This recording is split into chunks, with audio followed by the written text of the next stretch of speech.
In front of us here today is a 2001 Toyota Land Cruiser equipped with the 2UZ-FE engine. Now this engine was used by Toyota in so many different vehicles that they had. See if that engine is in your car, and if it is, then this is going to be applicable for you. Another question you might raise is, if my engine has VVT-i, will it be the same or will it be different? We would say it is pretty much the same thing. So if you follow this guide, you could probably get right on through if your engine has VVT-i. Outside of your basic tooling, you know, sockets, wrenches, that sort of thing, there's a few specialty tools which you will need. One being a chain wrench and two being a torque wrench. If you do not have both of these or you're not able to purchase them, I would see about renting one of them from a parts store, or who knows, maybe you have a friend, he can loan it to you. I cannot guarantee that your friend will let you borrow his tool though.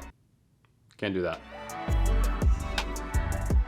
So just keep in mind before I get started on this that any socket size that I referenced to or mentioned, that it's the head size, not the thread size of the bolt. So when I say it's a 10 millimeter, then it's gonna be a 10 millimeter socket is what's gonna use to take the bolt out. So if I were to give this a rating on difficulty level, I would probably give it a 7 to an 8, just because of the fact that there's a lot of moving parts that you have to line up. Not really a physical difficulty, but a mental. Just keeping track of everything and lining everything up is what makes it more difficult. First thing I'm gonna do is remove the engine cover from this to gain more access to everything. It has they're 10 millimeter, 2 of them are nuts and 2 of them are bolts. Take the oil cap off to get the cover past it, just lifts right up. I normally put the oil cap back on so no debris gets in there. Next, I'm gonna remove this intake. We don't need to worry about the lid or the mass airflow or anything, just the intake tube. It's got a clamp here on the intake throttle body, then a clamp here right past the mass airflow. And then depending on the engine, some of these are gonna have a little different configuration on the vacuum line. So we have a couple of vacuum lines back here. These are just little squeeze clamps. This one here has a little damage to it. So somebody modified it a little bit. They put a vacuum hose in a vacuum hose. Normally this would be a plastic nipple on here, but somebody kind of changed that. And then we have a little vacuum line here. And then this one, because of this resonator, it's got a bolt in the back here that holds it down. So there's another 10 millimeter back here. And there's a 10 millimeter on the side over here. And there's one more vacuum line over here, another squeeze clamp. Pop it off of our air filter lid. You might want to rotate it, kind of break it loose. Rotate it, get it off the throttle body, get it out of the way. So you can see how that really starts to open it up and get more room. We're going to drain the coolant next so we can start getting these hoses out of the way. So we got to go underneath. There's a skid plate that we're going to have to remove to gain access to the petcock. This is a skid plate we're going to be removing. So it has bolts all the way around it. We're going to start right here. These are all 12 millimeter. So it has a front skid plate and then a rear kind of continues back skid plate, and it separates. So we just need to take the front part off. So we're gonna separate it right here where the two come together. It's gonna kind of hang down because it holds it both together. We're gonna take the two off of the sides where they come together, and they should have a bolt right here in the middle. Is what holds the rear of the front skid plate up here. And go back to our extension, get this one here in the center. Now the whole front will drop out.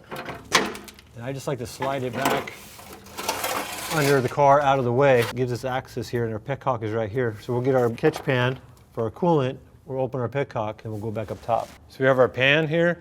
This is designed more for coolant. You can use it for any fluids, you know, just depends on what you don't want to cross-contaminate, so just whatever it's cleaned out for. But I always use it for coolant. And it has this little anti-splash little pad in here that keeps it from making a mess when it hits the plastic. We're gonna slide this underneath here. And we have the cap and everything still on it. I like to open this to relieve the pressure in case this thing came in at operating temperature or anything, it's gonna have pressure on it. I would rather open it here and relieve the pressure on the bottom, and then I can go up top because it's gonna create a vacuum, and it'll drain for a little bit and then it'll slow down, and then you gotta go up and open the radiator cap and get it to keep flowing. So now I'm just gonna remove the radiator cap, make sure that all the, I don't know if you heard it or not, the flow picked up. We're starting to go into a vacuum. But nevertheless, now we can see that it's out of the top tank, so we're low enough now we can take off our upper hose. These are aftermarket clamps. Normally these would have a squeeze clamp on it, but somebody already replaced this hose. We're gonna replace this going back together, but these are normally a squeeze clamp. You want to use a socket on these particular ones. This is an 8 millimeter. Our water level is already down low enough. We're not getting any mess. Might get a little bit here. I like to tilt the hose as I come off to catch anything in the hose. This thing's been sitting for a while, so it has a little bit of buildup here of minerals. So we're gonna try to clean that up as much as possible when we go back together. So before I take the belt off, the nuts on the fan are normally, you know, they're pretty tight, especially over time and if anybody else has been in here. So I like to leave the belt on it and then break the nuts loose on the fan to take the fan off. So these are 4 12 millimeter nuts. If you have one, to use a 0 offset wrench the normal wrench you can use, but it has the offset on the box end, and normally they'll open and flexes too much. But a little bit easier if you have a 0 offset wrench. You can go in here and get it on and break these loose. And you can see that even with the belt still on there, it still slips on the pulley. So a lot of times you can kind of squeeze the belt and give it a little extra, try to hold it, but this one's still pretty tight. So you can do it a couple different ways. You can get another wrench and hold it, which in a sense would be tightening this bolt as you loosen the other 3. But if you don't do it gradually, I guess you could say, if you pop it really quick and shock it, see how I broke that one loose? It normally doesn't tighten up the 1 anymore. So you get the 3, you can pop it, break them loose. So now the one's on the bottom, so you take it off and you can spin it, because it slips on here, as you can see, so you can spin it around here. So this one here that I'm holding it, I don't know if you can tell, it's loose now. So you snug that back down, and it's still enough to hold it, and then you give it a quick pop, and it broke it loose, but it didn't tighten, so that's the last 2 there. But the one that you already broke loose, it didn't tighten it so much. Normally you can just pop that one, and it loosens it back up. So now I got all of them loose. So now that I got all the nuts broke loose, we're gonna take all these nuts off of the fan. So this fan has been on here for a while, and it's not wanting to come off, and I don't want to get crazy pulling on the plastic part of the fan. So I got a pry bar. It's mostly long, just for easier access to get in here. So I'm prying on the head of the stud against the clutch fan. It's giving it a little massage, trying to work it off of there. It's pretty corroded on. So now that I have a little bit of a gap in here, I can come in here with a flat bladed screwdriver, kind of work it around. All right, now we got the fan broke loose here. Finally got it worked the way off. It's really stuck on there. So this is your thermostat housing. We're gonna replace the thermostat at the same time. So we're gonna take these 3 nuts here, 12 millimeters off to get to the thermostat. You could do it a couple different ways. You could take, this is the factory spring clamps. If you're not replacing the hose, you can leave that on there and just take these 3 12 millimeter nuts off of here to get to your thermostat. But being that I'm replacing the hose and the thermostat, so I'm gonna take the hose off here first. So I'm just gonna take this spring clamp and just move it down. Sometimes these hoses get a little swollen. Because of where it seals on here, there's too much of a bump. I can't squeeze the clamp enough. So I'm squeezing the clamp, I broke it loose, and I'm just gonna bring it off together because it gets a bump on here so high where it seals that you can't get it past it. So now we're gonna take our 3 nuts off to gain access to our thermostat. You might get a little bit of coolant come out of here, but it shouldn't be much. Give a little wiggle. Oh yeah, they were complaining about the car overheating. Got a little bit of a coolant flow problem. So now I can sneak the fan out of here. We can get the fan out of the way. And try to keep your nuts and everything together so it makes it easier to keep organized when it goes back together. So I like to stack all the parts with the nuts kind of in the order that I took it off. It makes it a little easier when you go back together. So now we got everything cleared out. Now we can get our drive belt out of the way. This is our tensioner here. It's just a 14 millimeter head on here that we use a socket and a ratchet. I like to use a little bit longer of a ratchet. This is just 3/8, a little bit longer to get a little more leverage. And then I use a semi-deep socket just to give you a little more room, get you away from it. And then this guy is opposite. So if you go tighten, it's the wrong way. You actually loosen the pulley. So you go, it's left-handed. So you go left, and then it brings it down. You pull off anywhere you want. So you can just pop it off the idler here. And then once you get the belt, has enough slack in it, then you can release the tensioner. And then you just pull the belt out around the obstacle course here we got going on. The fan pulley was already loose with the fan, so that came off also, so make sure nothing falls. So one of the vacuum lines that went to your little resonator box is actually for your power steering. It has a pressure switch that when you put a load on the engine, it idles up the engine speed so it doesn't bog it down when you're turning. So that's what the lines are here that goes to your box. So we just gotta pop this off here, a little clamp on the timing cover here. So both of these are supposed to be in here. Some, like I said, some was in here before. So these are just 10 millimeters that are on here. So we got 1 bolt here.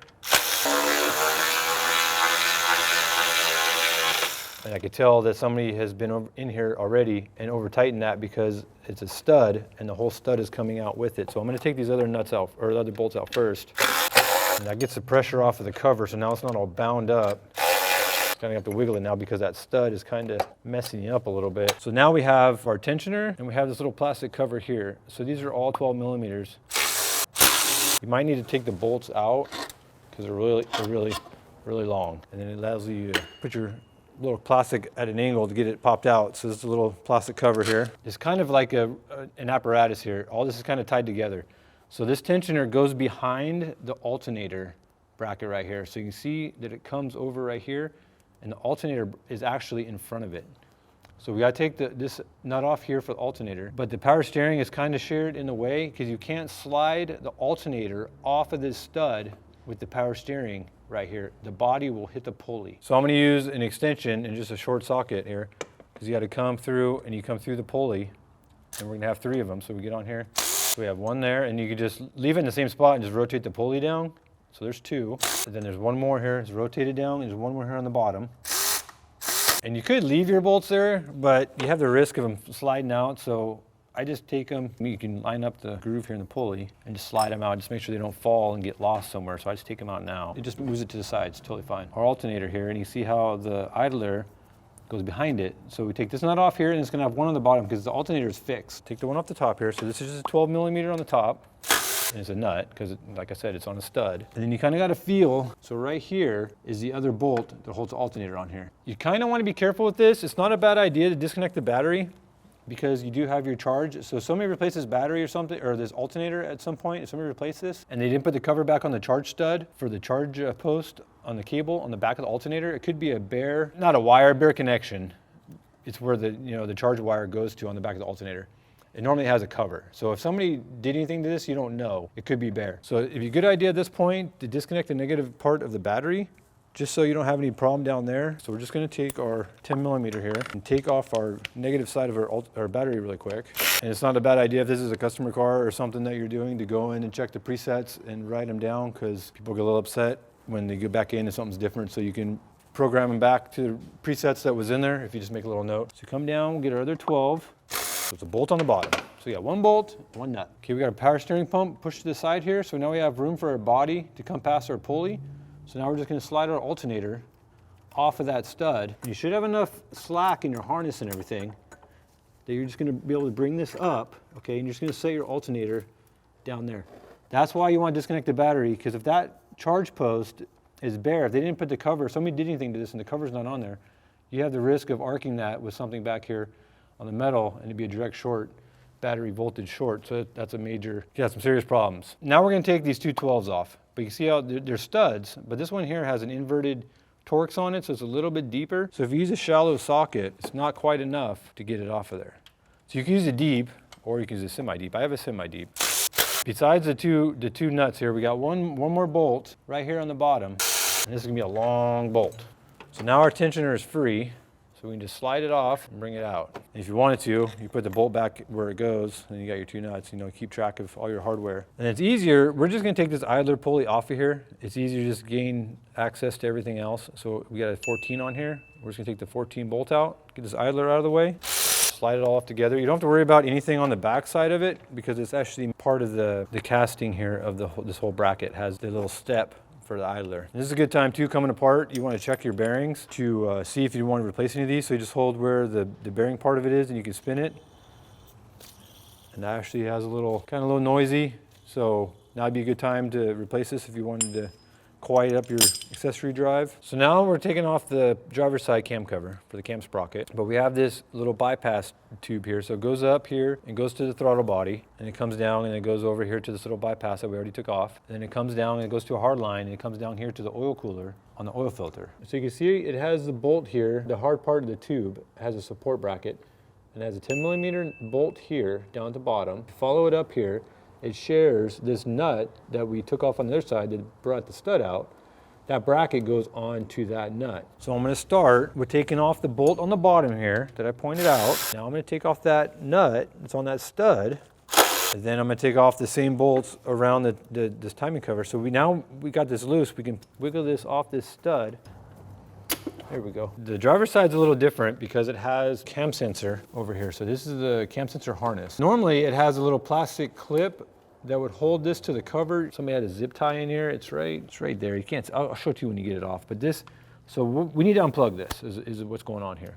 So we got a little push right here. We push this, and then we got to hold the other side. We unplug that. Okay, so it has this little clip here in the cover. This is not a full circle. It's like a half moon. So you can pull this up here, and you can pop the harness out of the bottom of it. So now our harness is free. On this side, see how it goes through this grommet right here? So this grommet, you're gonna wanna pop out of the cover. So pop it out of the cover like so. And normally it has a notch on it. You can take it off the harness altogether. This is a factory deal. That hasn't been cut. That's how it is. Okay, so now I got that grommet out for the harness. Now we're gonna take the bolts out. So we got one right here. Now our cover is gonna be kind of stuck on there, so now it's loose. So remember, we have that stud here in the center, so we gotta get our flexi here, our flex line and our hard off of that stud, and you can snake your cover out. There we go. Okay, we got it off the stud. Now we just kind of got to wiggle it out the side here. So we got our AC line here. It's kind of in the way. It's catching on the ear here. You get that over the top. Just be careful with it. Give it a wiggle. Watch your cover. Watch your harness. And remember that grommet that we took out. This harness here. So we got to feed that through that hole. That's why we took that grommet out. We're going to poke that connector through the hole. Put that on the inside. So we'll get that in there. So these are the clips I was telling you about. Normally this has like a cam lock clip here and here that would hold that harness in place, and then this would be where the connector is for that cam sensor that we unplugged. These are kind of hard. It would slide off of there normally if this wasn't broken. You would kind of have to pull this cover over, and then it's got a little squeeze, like alligator clip you could call it. You'd have to squeeze this in order to poke it through. So now I want to rotate the engine around and get it on top dead center. First thing we're gonna do is this mark here. We're gonna line up a 0. But we don't really want to ever go backwards. The engine rotates clockwise, so you normally want to keep it in the direction of rotation. So we're going to go clockwise. So we're going to go around, and then it comes up on compression, so you got to hold it for a second and make sure it doesn't push back on you. Unless you want to take out all the spark plugs, let the compression bleed off a little bit so it'll stay there. So if you just try to go, it can rock back like this and you won't ever get anywhere. Okay, now we're coming up on our mark. So this is our little top dead center mark. The problem you could run into, so we'll put this up on 0. So that's either top dead center or you could be 180 out because your crankshaft spins twice the revolution to your camshaft. So we have it on 0, the mark, and then we have our cam. It has a mark in the end of the sprocket and then a little line here. And then you can see in the cover, it has this line here. So you want to line this line up with this casting in the cover. So the driver's sprocket's a little different. It doesn't have, like the passenger's open on the end. This one has this little cap on it. So it doesn't have the mark on the end. It just has it on the inside. Line up that little mark with this little casting here, and that is top dead center. So now we have everything lined up. So now we're gonna take our bolt out of our crankshaft here, and we gotta take our crank pulley off next. This bolt is extremely tight. So we need to find a way to hold the crankshaft sprocket in order to break this loose. So what I use is a chain wrench that's gonna go around this pulley, so I'm able to hold this in place so I can break this bolt loose. Even though it's a longer than average 1/2-inch drive ratchet, this isn't really enough leverage if that bolt is actually torqued properly to break loose. So we're gonna use a breaker bar. So I'm gonna take this socket. So I got my breaker bar here. So now I have more leverage. And then we have our chain wrench. This is gonna go around that pulley. So it's kind of like a pipe wrench. And you go up against it and it grabs it and you're able to hold the pulley. So we're gonna be going left to loosen it. So we're going to be rotating it this way. So this way, it wouldn't work. It would just slip in there. So we need to have the chain wrench this way. So when that goes left, this pulls up, pinches into it, and holds it so we're able to break it loose. So now I'm going to put this around the sprocket here. So we have our oil pressure sender here. So it's really close. So we might not be able to go straight on the end, but if we come up from the bottom, we can go past the oil pressure sender. Snake it in there, we gotta get it around the idler. This idler pulley right here for the fan idler. You don't wanna get it, you're lifting up on it because you want this to be flat as possible, get this chain as tight as possible. So we wanna make sure that it's evenly around. We're gonna hook it on here as tight as we can get it so we can't get it to the next deal. So we're actually gonna have to be a little looser. So we're gonna get it there. And then we wanna put tension on it so it doesn't come loose. So now we're holding it. And then we get our breaker bar. And you gotta be really careful on doing this because if this comes off or something and you're pulling like crazy, you can whack your elbow into the fender or something weird, but let's see how tight it is. So I'm just gonna hold this with this hand here and make sure I'm on all the way. I'm gonna give it a push. Okay, it's pretty tight. So I gotta go to the side here. Give it a pull. Try to pop it. You hear it creaking? Oh, that's tight. Oh, there it comes. Give it a pull. Get it broke loose. And then before you get it all the way loose, you can see down here, see how I had to rotate the engine a little bit? So before I get this bolt all the way broke loose, I want to rotate that back down. So this is about the only time you want to go backwards. So we bring it back, but we want to go past top dead center. And then we want to come back to it. And that takes all the slop out of the belt on the non-tension side, because this is your tensioner here. This side's the tension side. So we want to get all the slop out of there. So that's why I want to come past it. And now we can hold the chain wrench and finish breaking that bolt loose the rest of the way. Get another bite here, make sure we're all the way broke loose. Okay, now we got it loose enough now that it's not going to spin the engine over. Snake that chain back out of there. Be careful of that oil pressure sender. Got to keep this as straight as possible to manipulate it past there. Get our chain wrench back out. I'm going to go from 3/8 to 1/2 inch, and then I'm able to use the same socket. So we want to make sure that it pulley stays top dead center. So we're loose enough, take it all the way out. Now you can take the bolt all the way out, but if you run into a problem that the crank pulley doesn't slide off easily, which it seems like it's a little stuck on there, you want to put this bolt back in just a little bit, like 2 or 3 threads, so you have slop in there. When you pry on this to wiggle it off, the bolt catches it if it flies, and you don't fling it into your radiator or anything. The end here you can break really easily, so maybe I'll come at an angle right here. I'll kind of give it a little pry there. And you don't want to just pry on one side, you gotta get on the other side. So I'll come over here and find a spot where I can pry on this idler bracket a little bit, and we'll kind of just wiggle it. Try to wiggle it here and see if we can get it to come off. If it doesn't come off too easily, then we might have to use a puller on it. But this is a quicker and simpler way to do it. Oh, there it comes. There it goes. And see how it went up against the bolt? See how it stopped? That bolt stopped it from flying off. Sometimes they'll come loose and they're like free the whole way. This one actually has some tension. So we take this bolt out now, back out. It still has a little bit of tension on it. Let's see if I can, oh, there it comes. Okay, get our pulley off of there. And I just wanted a little note. So using that chain wrench, it will leave a little mark on your pulley. Where the bar part digs into it to catch it, doesn't affect the belt. It just, to the eye, but it won't bother anything. So that's all it does, leaves a little bit of marks. All right, so now this part's a little tricky. So this idler bracket needs to come off now, but the AC bolts to it. So you can see right here, there's a bolt that comes in it. This is the bracket that's part of this idler pulley, and then there's another one on the bottom. So this is what I'm gonna use to get up in there to get those bolts loose. So it's 14 millimeter, I just got a wobbly socket here, and then I got a 1/2 inch extension, but it drops it down to 3/8 at the end, so it's just 3/8 wobbly, and then impact, so I can just shock it loose. I got another extension. If this isn't enough length, but I think this is enough length. The lower bracket here, I forgot, it has a bracket on it, like a reinforcement bracket, so there's 2 bolts in the bottom. So we gotta take this one out here. This one's got to come all the way out because of the bracket. It's just a shorter bolt. I'll show you this in a second. And then now this is actually the compressor bracket is next to it. We take that all the way out. And then the upper one, I'm just using a normal 3/8 ratchet. It's gonna be hard because it's a shorter ratchet. You can take this bolt all the way out. This is the upper one. A little tech tip is to do the ones that you need to take all the way out first, because if you loosen it up like this one here, it actually gets to the point where you can do it with your hand. The compressor is held in place by the back bolts. But if you try to do these last, the compressor's falling down, you got to load on it the whole way. Sometimes it's easier just to do it with your hands, because sometimes the bolt is so loose that the ratchet won't ratchet, and you're up here just going back and forth and it's not doing anything. This one actually got hard again, so I had to go back to the ratchet. So I can't get it all the way out, but I don't need to because I'm past the threads of the bracket. So this is the bolt that's on the top is still in there. This is the bracket I was telling you about. So this goes in there like so, and this is closest to the oil filter cooler. So this is a little bracket, and this is a lower bolt for the compressor that you gotta take out. So you can see here is where it splits, and you can see if I push on it a little bit, see how I get a gap in there? It's enough of a space that I didn't have to worry about the back mount on the compressor. So we're gonna take our nut off right here, 12 millimeter nut. And then we have our bolt over here. We have our 12 millimeter. It might be easier just to take this little bypass hose off here at the cooler, because then you don't have to fight it getting the idler off, and there's another bolt. There's one more bolt down here. This is just a factory spring clamp. And if you come at the side here, it's a little easier to grab it. And this is gonna be all the coolant's coming out. So we can just take this hose now, take it out of this holder up here, get it out of the way a minute. So now we got one more bolt right here, which is coming out everywhere now. So now we have one more bolt down here to get out, which is a 14 millimeter. Get it broke loose.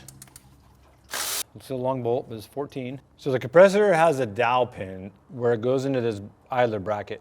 You have to loosen up there's one bolt on the back of the compressor, 14 millimeter. You don't have to take it out. You gotta loosen it up in order for the AC compressor to fall down enough to get past the dowel pins. So it's a little bit of a bear to get to. I just wanna say, you gotta go up by the axle and sneak your hand in there and get the bolt loosened up. Before we sink the idler out, we're gonna take off this lower plastic belt cover. There's 4 10 millimeter bolts to hold it on. So now the lower cover is out of the way, you can access the final 14 millimeter nut over here by the AC compressor. This one actually came out as a stud. It pulled the stud out with the nut, but the stud should normally stay in there. So now that the stud nut came out as an assembly, now I can go in and remove the idler pulley off the remaining studs. So now we're down to the meat and potatoes. Got all the covers off and everything. We got the full access to the timing belt. So we gotta take off the little tone ring here this is for the crank sensor, and it's very important. Little word of advice, set this with the front cover so you know you need to put this on before you put this cover on there, because it's very easy to forget about that little tone wheel. It's a bad deal when you get it all together and you gotta take it all back apart.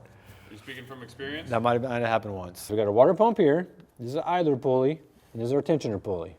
This is our low tensioner. So the tensioner just has 2 bolts. So I'll just grab just a normal wrench, and then I'll take this one all the way out, and we'll get our other second one. And this one's gonna have a little bit of tension on it coming down because of the hydraulic tensioner. We're gonna be replacing this, but if you wanted to reuse it, you can put this in a vise or a pair of pliers or something, slowly push it down, and then you put a pin back in here if you want to reuse it. So now we have all the tension off of our belt. We can slide the belt off. Just be careful here of our little harness for our cam sensor. Make sure we don't catch the belt on it. Get the belt out of the way. So now I'm gonna remove this tensioner pulley. This 10mm Allen for the tensioner pulley. And you gotta be careful on this. Another little note, that this thing has a washer on the back side of this. And if you're not paying attention to this, the washer falls and you never see it. You gotta give it a little tilt here. You gotta hold on to it. It's a washer. This washer right here is supposed to be on there. And sometimes if you don't know it's there, you'll take this bolt out and this will fall down the back there and you don't notice it. And if you forget it, then it throws it off. This binds up against the cover and throws it off the alignment. You're gonna reuse this washer, and we're going to reuse this bolt. Now I'm going to remove the idler pulley. This is a 14mm bolt. We will be replacing this idler pulley also, but we're going to reuse the bolt. So now I'm taking off the water pump. So some of these are going to need a deep socket for. This one here already loosened up when I took the nut off for the idler pulley. I'm going to use a deep socket for all of them just because use on some, use on all. So we got to take all these out, and you kind of got to keep track. I mean, it's pretty self-explanatory on some of them because it's longer and the majority of them are going to be little short ones. What's holding on the pump is we have two long ones. You're gonna have 1 nut, then we should have 5 of the shorter bolts. And you can see that all the shorts are the same bolt. So this is what holds the water pump on after we've removed everything else. There's an O-ring back here on the water pump that goes to a bypass underneath the intake. So I normally come up against the throttle body here. You need to be really careful because you don't want to chip your throttle body here. But I normally come in here with this little pry bar and just give it a little help here and just get it off that O-ring. And you want to have a catch can down here, a pan or something, because it's going to leak more water out when you take this water pump off. So we're just going to wiggle it, get it broke loose here. See, we've got our water starting to leak. There it is. Now we got it off that O-ring. And then on the side over here, there's this little filler you want to put back in. This is a little part of the timing cover. It doesn't bolt or anything. It just slides in between the water pump and the front cover there on the bottom. Once you get the water pump broke loose, don't just rip it off. You can see right here how the wiring harness here for your cam sensor is really close. You just give this wires, kind of pull them up a little bit, be careful with them, and then you get your room you need, and you can sneak the water pump past the cam sensor here. So just watch that harness right there. So now the water pump is free of everything. We can just slide it off this last stud. Then we got our harness here. We gotta get around our harness. Got our water pump out. Then lastly, we'll pull our gasket off of here. It's got a couple of little dowels and then the stud. So I don't ever use a buzzy wheel or anything to clean up the block or the head, any surface. I just use a razor blade, and you gotta be careful not to dig into it. If you have a big blob, you can kind of, cut it like so. But once I get the majority of it off and cleaned up, then I'll just take it flat and I'll just scrape it flat to clean the whole surface of any debris. If you use a buzzy, even on a Scotch-Brite pad, you can warp it and overheat it. So I got all the gasket material, silicone, all the old stuff all cleaned off of this. We got the old O-ring off of our bypass tube down here. So we have it all prepped, ready to go back together. So we can already see that this is a aftermarket, non-factory water pump. If this was a factory water pump, it would say it'd have Asian cast into it, normally over here. So the kit I got is indeed a Asian kit. This is the part number, the TKT-021. The O-rings for the bypass, the water pump, the tensioner, the idler,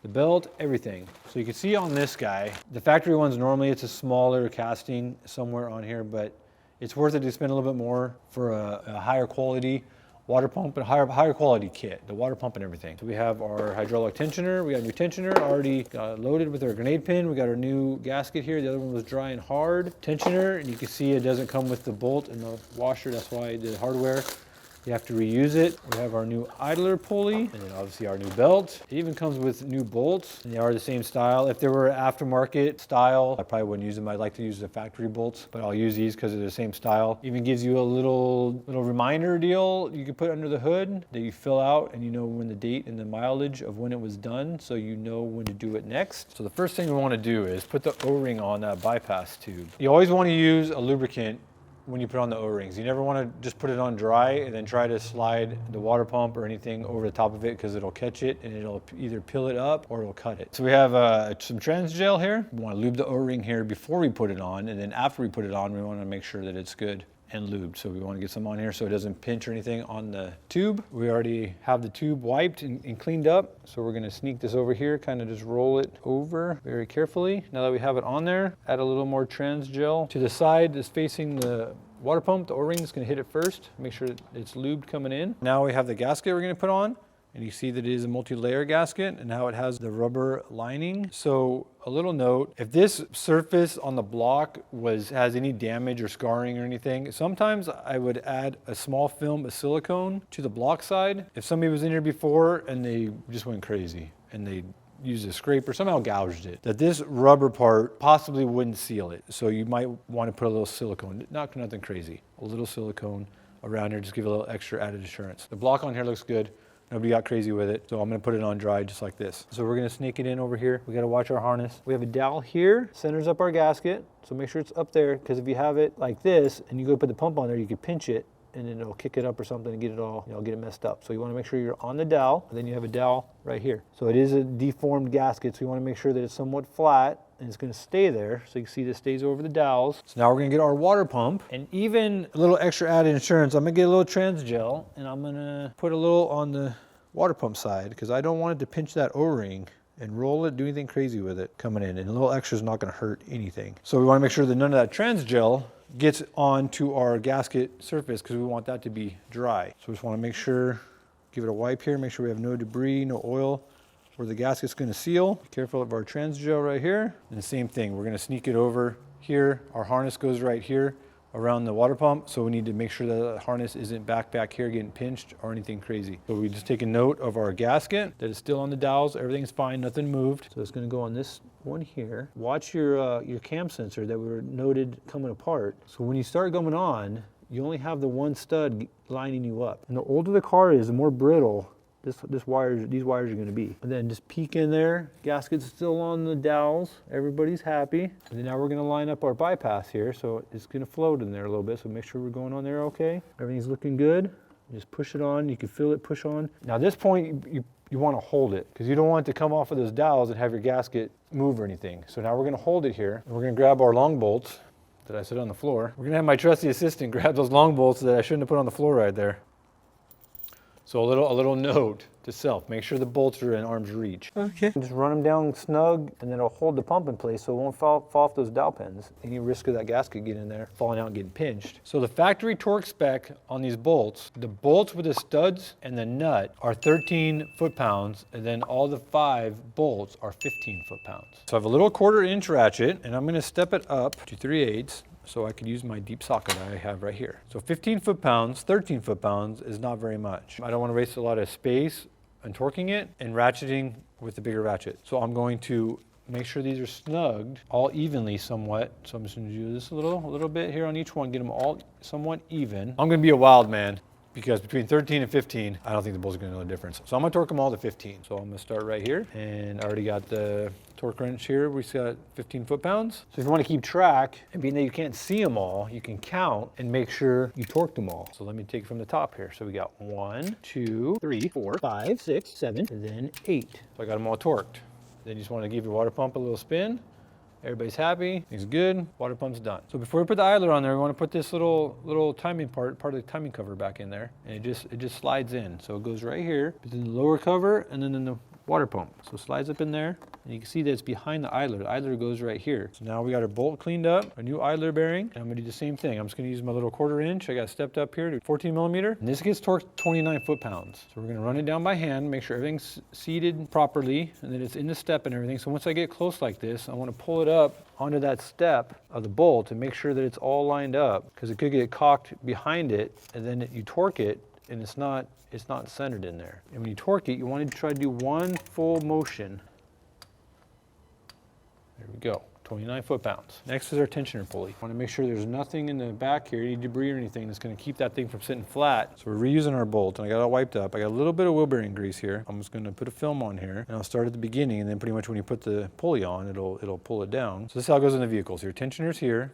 Pivots here. So we got our grease on our bolt. You want to slide it in, smear that grease around. So this actually, you can't really tell, this actually sticks past. So this floats on. This is torqued down. See how it floats in there. So we don't need to worry about lubing the back because it doesn't pivot off at that point. It just holds it tight. Just gonna use a socket here. I got something to hold on to get it started. Make sure our washer is in the back. It doesn't fall off. And we're gonna have to kind of hold this up because of the tensioner. It's gonna try to flop. Make sure our washer's on there. Get it started in the threads. And then once you get it started, you can kind of pivot it over and pull it back and look.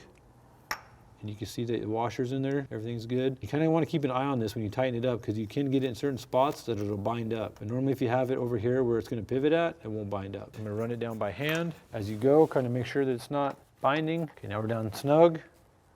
Moves fine. This gets torqued the same. It's 29 foot-pounds. Then we're going to do it all in one throw, so make sure we got enough room here.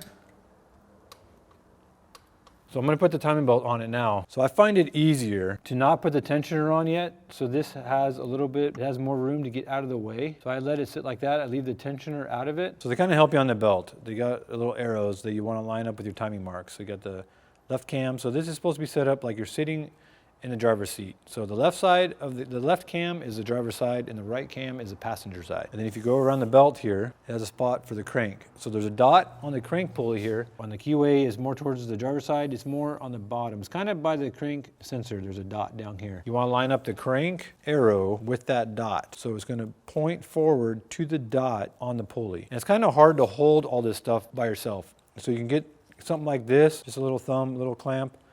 And when you put the belt on here, you can come onto the pulley and you can clamp the belt and hold it in place while you run it the rest of the way. So this is what I normally use. So you want to start on the crank. You want to bring it up over the tensioner and then up around the driver's cam first, which would be your left cam, and then come down around your water pump and up around the passenger cam. Because the tensioner is on the passenger side, so if you start on this side and you have slop on the driver's, your timing is going to be off. Any extra slop in the belt needs to be on the passenger side. So the way I'm going to do it is, I'm going to go with the left cam arrow here. So line that arrow up. You don't need any crazy tension or anything on this guy to hold the belt. All you're doing is holding the belt down on the cogs. So now we have it on there. So now we're going to run it down and we're going to put it on the crankshaft. So I might have to go down below to line this up. So this is going to go around the crankshaft here. See what I mean? Everything tries to fall apart on you. So I want to leave it off the cam on this side. So I have slop. So we can just kind of tuck it about like so. So I'm not able to line up we're a tooth off when I get this on here. So now that I have it here where I need to be, I'm going to bump this cam over a little bit clockwise. And that's going to give me a little bit of slop. Then I can get it where it needs to be here. I'm going to hold it on. And then I'm going to take this slop back out of the cam here and line it back up. All I'm going to do is pretty much move this enough for a cog, pretty much. So that's I just need slop. So I'm going to go like that. Now I'm going to go underneath. I'm going to get that on the crankshaft. So I'm not worried about the slop. I'm worried about the mark in the belt. So I need to get this here lined up with the dot. I got it lined up on the crankshaft where it needs to be. So now I got to hold it up so it doesn't jump. Got to get this back over the idler pulley here. Okay, so now I have this slop. So now I'm going to rotate this cam back up. So I rotated the cam back up. Timing mark lines up. Now I got the slop out of the driver's side of the timing belt. But you need to be careful because it can flop here and it can rotate off on the bottom here and it could skip a tooth. So you need to hold tension on this side of the crank pulley. We're going to hold this up here and just kind of roll it over the tensioner pulley. Double check. We have no slop in the driver's side here of the cam, so take our wrench off. Timing mark is lined up. So we go under the water pump. Now we're going to come up to the passenger sprocket. So see how it has this lip here on the water pump? So we want to make sure the belt is all the way on it so we can pull it up and that's not taking up our tension. Now when we come up here, we should be able to get it. See how it's barely makes it on? That's why you want to leave the tensioner out. See, our arrow lines right up with our mark. If we wanted to, we're a tad past our mark, we could take our wrench and just bump it ever so slightly if you think that this is a little too loose, but that's how it's supposed to be right there. Now we have enough tension on the belt that it can sit there. It won't jump on the crankshaft. So here we have our tensioners. Our new tensioner comes with a new gasket. You can see it's got a little, I guess you can call it a doghouse, a little bump here, and a grenade pin in here. This is what holds the plunger, which is hydraulically tensioned, down so you can actually get it in there. Just come right up the bottom, and it's gonna push that tensioner up. You kinda gotta hold it, and then come in and get your bolt started. Either one, whichever one's easier for you to get started. And these are the same as the water pump bolts, same size, so they're gonna be around 15 foot-pounds. I normally just do it by hand. You want to do it evenly because there's two bolts it can cock. So you get that one ran up a little bit, the other one ran up a little bit, bring it up evenly. It doesn't have a lot of tension on it, but you're pushing up on the belt, so it has a little bit. So now I'm going to take off my little holder here on the driver's cam. So now what you can do if you want to double check your timing marks, the only one problem you're going to have is once you turn the engine over, you'd have to do it like however many cogs of the belt. You have to do the math on it, but the marks aren't going to line back up. So once you turn it over, you just got to go off the marks on the sprockets. So there's a little divot here on the crank sprocket, and then there's a little bump on the timing cover right here that you line up the crankshaft with. So right now we're lined up, then our cams are lined up. Well, we're going to rotate the crankshaft 2 revolutions, because if we just do 1, the cams will be 180 out. So now we're going to put our crank bolt in here, so we have something, get a hold of the engine and spin it over. So we're just going to run this down. So bring our crank bolt down. It's going to bottom out on the snout. So we're going to keep an eye on that little divot there. And you do this before you pull the grenade pin. Then you don't have to worry about reloading it if something's off. Here's our little divot right here coming around. So it's a 1 revolution. Our little notch is lined up with our bump. Look at our driver's cam sprocket. Timing mark is lined up with our casting line. And follow it over to our passenger cam sprocket. We have the mark here in the front, mark here in the back, lines up with our timing mark. You see our belt has even tension in all the spots, no loosey spots. So now we can take our pin here. We have these bolts tight for our tensioner, and we can pull the pin. So besides that, you just put it together in reverse order that you took it apart. The crankshaft bolt for the pulley is torqued to 181 foot-pounds. Make sure you use some sort of trans gel or grease something to lube your O-ring here on the other bypass. And then here is silicone. There's no gasket that goes here, so this is going to be a silicone. Make sure it sits up before you add your coolant or anything to the system. Thank you for watching this video. Make sure you go down, like, share, subscribe. Come back for any more content.